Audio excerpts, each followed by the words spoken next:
Who doesn't struggle to get to sleep these days? Between the constant light exposure and the millions of different things that are fighting for our attention, getting to bed has never been harder.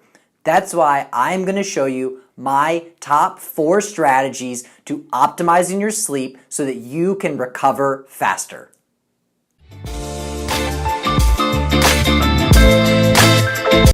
Hi everyone, Floyd Meyer here with Catalyst Impacts, and today we're going to be talking about how to optimize your sleep.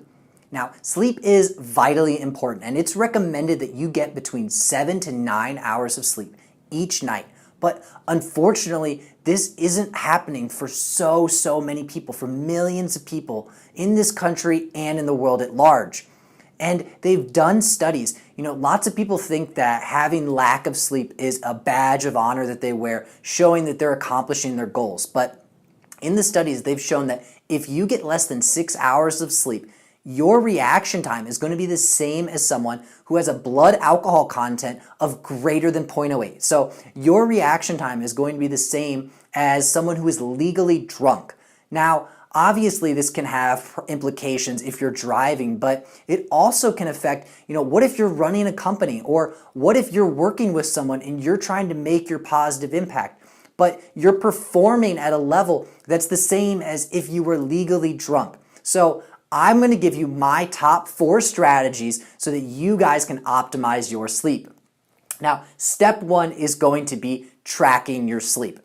You can't know how to fix your sleep if you don't know where you're at. So you need to figure out a way how you're going to track it. And there's a bunch of different apps you can use. There's devices. There's like a thing like the Oura Ring. There's bands that you can wear, headsets you can wear. It doesn't matter. What I've used personally is there's an app called the Sleep Cycle Alarm Clock, and it's been great. I've been using it for like the last 3 years. It does an awesome job at telling you how much sleep you're getting and the quality of sleep you're getting. So it measures what stage of sleep you're in. We all go from light sleep to deep sleep, and it measures that based off of how much noise you're making or how much you're moving. It can do either one. And it does a great job of telling you, what the quality of sleep that you are getting each night, and it allows you to quantify how much sleep you're actually getting. So you can't know if you need to sleep more if you don't know how much you're actually sleeping. So having these numbers, and what I recommend is you do this for at least a week before you start making any, real significant changes. Figure out where it is that you're at so that you can know, do you need to fix your sleep, or are you doing okay? So once you have tracked your sleep and you figured out a thing that you personally can use and you're getting consistent with it, step 2 is that you need to understand light.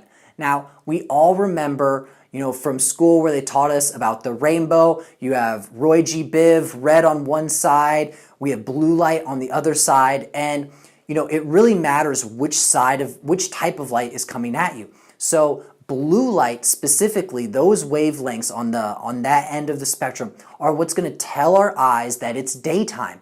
And the blue light is going to come from things like the sun, so that would obviously be the main thing that we were, designed to respond to. The sun would tell us that it's daytime, and then when the sun would go down, we wouldn't have any more of that blue light, and our bodies would respond by getting ready to go to bed. So we'd start to secrete those hormones that we need so that we can get a good night's sleep. Now, and obviously we don't live in that world anymore, so blue light is also going to come from your phone, your computer, from light bulbs. So if you have the lights on in your house, that is still going to be sending blue light into your eyes, and it's going to be telling your brain that it's daytime. And they've done studies where if you are on your phone an hour before bed, what happens is it delays your secretion of melatonin by up to 3 hours. So you're effectively giving yourself jet lag every single night that you're on your phone. And I know tons of you guys do this. You're on your phone, you're on your computer right until before you go to bed, and you're effectively giving yourself jet lag, and you're setting yourself up for failure. So you really want to be limiting the amount of blue light that's coming in at night. So you can do a couple of different things. One of them is getting blue light blocking glasses. And this can be very effective, especially if you're doing things like you're on your phone and that wavelength of light is going straight from the phone to your eyes. It can block that, and it does a really good job of that. It's not going to be as effective if you're in, a room that is just bright and there's light coming from everywhere, then they're not going to be as effective. But for things like that, I just recommend at night, start by turning off half of the lights in your house once it gets nighttime. So that can be a really easy thing. And then two, if you have dimmer switches, turn those down. And then another thing that you can do is use things like red LED lights. So in my room, I have 2 lamps that are next to my bed, and I put red LED lights in them. And the red light isn't going to tell your brain that it's daytime. So I can have light on at night. I can do yoga and foam roll and read a book and still have light in the room, but it's not telling my brain that it's daytime. So my body is still getting ready. It's secreting the melatonin, getting itself primed and ready to get a good night's sleep. Another thing I recommend doing is go and get yourself a good pair of blackout curtains. I've lived in so many different places that I have a street light directly outside of my bedroom window. And if you are living in a situation like that and that light is coming in, your brain cannot tell the difference between that and the sun. So it thinks that it's daytime. If that light is coming in, it thinks that it's daytime all of the time. And so what happens is you're setting yourself up for failure. Your body doesn't know that it's getting ready to go to bed. And this is what can lead to, having problems with insomnia or just tossing and turning each night, because your body it doesn't even know that it's ready to go to bed. It doesn't know that it's nighttime. And you can get all of these things. I have a link. So if you go to catalystimpacts.com/store, you can have links to Amazon for all of the products that I personally have been using. And I just put it all in one spot to make it really, really easy for you guys. So now that you are tracking your sleep, you understand how to use light, step 3 is that you need to keep it cool. Now, the optimal quote-unquote sleep temperature is between 60 and 70 degrees. Now, this is going to vary depending on where you're living. I'm down here in Southwest Florida, so 60 degrees is very cold. If you're up in the north, 70 degrees might be really hot, but somewhere in that range is going to be your quote-unquote optimal sleep temperature. Now, the easiest thing you can do is just adjust your thermostat. So get yourself somewhere in that range, figure out what works with you, especially if you're tracking your sleep. You can tell, play around with it, figure out, it's like, okay, well, we tried it at 65 and I didn't sleep very good. Let's try turning it down a little bit or turning it up a little bit and figuring out what works for you. Another option is, which I personally have been using for a while now, is to get yourself a product called a chili pad. It's this little cube that sits next to your bed and it has a mattress pad and it circulates cool water throughout that pad, and you can control the temperature on it just like you would control a thermostat. So it gives you precise control over the temperature of where you're sleeping specifically. And this can be a very, very effective thing, especially, like I live down here in Florida, so turning my whole house down, cooling my whole house down with AC each night would become very expensive. So it can actually become very economical in the long term if this is something that you're wanting to do. And so I would highly recommend getting one of those. It's been very helpful for me. And then another thing you can do, which is kind of a counterintuitive strategy. So your body needs to actually cool down by about 2 to 3 degrees before you go to bed. So in order to initiate sleep, your body cools down its core body temperature. So a counterintuitive thing you can do is to actually take a hot shower before you go to bed. So your body is going to temporarily heat up by the hot shower, but what's going to happen is a lot of the blood vessels are going to go to the outside of your skin. And then when you get out of the shower, your body is going to dissipate that heat very quickly and you're going to cool down. You're going to get that 2 to 3 degree drop, and it's going to help you to initiate sleep so that you can get to sleep faster. Now, you have all of this stuff done.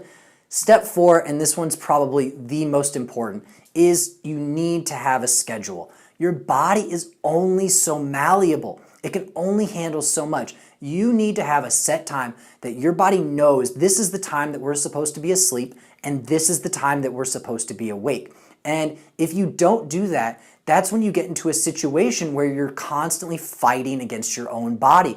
Your body doesn't know. Like if you're awake at night and you're tired during the day, it's probably because your body just literally doesn't know what it's supposed to be doing. It probably doesn't know that it's nighttime at night and it's daytime during the day. If you have bright lights on at night and then you're inside all day during the day, how could your body possibly know what time of day it is?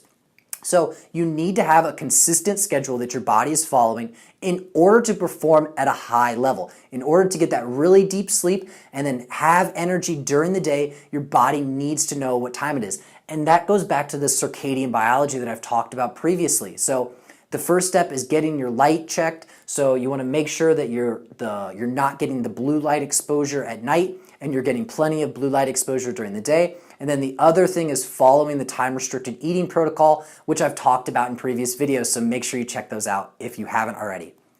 Now, you may feel that in order to accomplish your goals that you need to burn the candle at both ends. And that just doesn't work in the long term. You're setting yourself up for failure. It may work for the short term. You may even be able to keep it up into your 40s, maybe even into your early 50s, but I've seen it happen. I've seen it happen in so many patients where they don't take care of themselves, they don't prioritize their recovery, and you end up crashing and burning. You get into your 40s and your 50s, your hormones tank, your whole sleep cycle is off, you feel horrible, you're tired, you can't build muscle, you build a lot of fat up. Like your body will just start to crash and burn. But if you take the time and you're smart about this, you prioritize your recovery, you get your sleep in order. I mean, this is a huge portion of your life. You spend like a third of your life asleep. It's something that you really need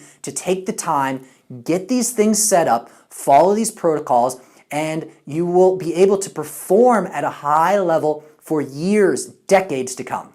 Now, I want to know which one of these things that you guys can find most helpful, or if there's any other tips or strategies that you would like me to talk about, let me know. Or if there's anything that you guys are already doing, please let me know in the comments below. And share this with someone who is having trouble sleeping, someone who you think could perform better, perform at a high level. You want to see what they could do if they performed at a high level for the next 3-4 decades. What could they accomplish? So tag them in the post, share this with them. Let's get this information out to even more people. And you can get all of these products, so the blue light blockers, the blackout curtains, all of this stuff, the chili pad. So if you go to www.catalystimpacts.com/store, and I'm going to put it in the description, you can get the Amazon links to all this stuff. This is all the stuff that I have used, and I highly recommend that you guys check that out. So again, this is Floyd Meyer with Catalyst Impacts signing off.